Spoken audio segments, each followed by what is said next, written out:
In this video, we will demonstrate how to perform a fire pump flow test. First, connect the discharge hoses to the Pitotless nozzles, starting with the bottom device first. For safety reasons, do not stack the Little Hose Monster's Pitotless nozzles higher than 3 tall. Using a spanner wrench, firmly tighten the Pitotless nozzles to the hoses to prevent any leakage.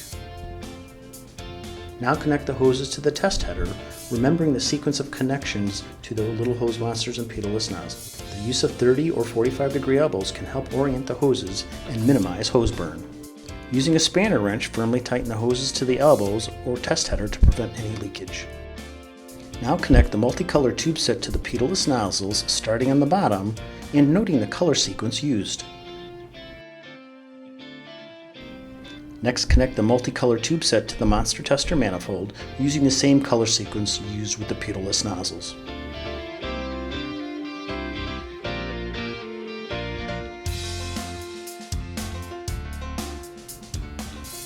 Connect the gauge to the manifold. Now begin to flow water from the first hose. Open the first valve on the test header, then the first valve on the manifold.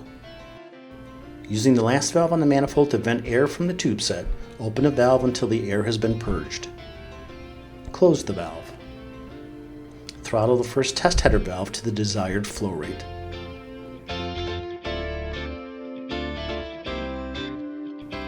Close the first valve on the manifold and open the second valve on the manifold.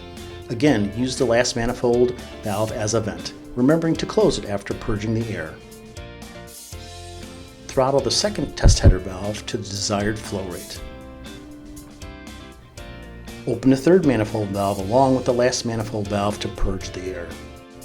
After closing the last manifold valve, throttle the third test header valve to the desired flow rate. Have all the manifold valves open for the truest flow rate. Fire pump testing with the Hose Monster Company.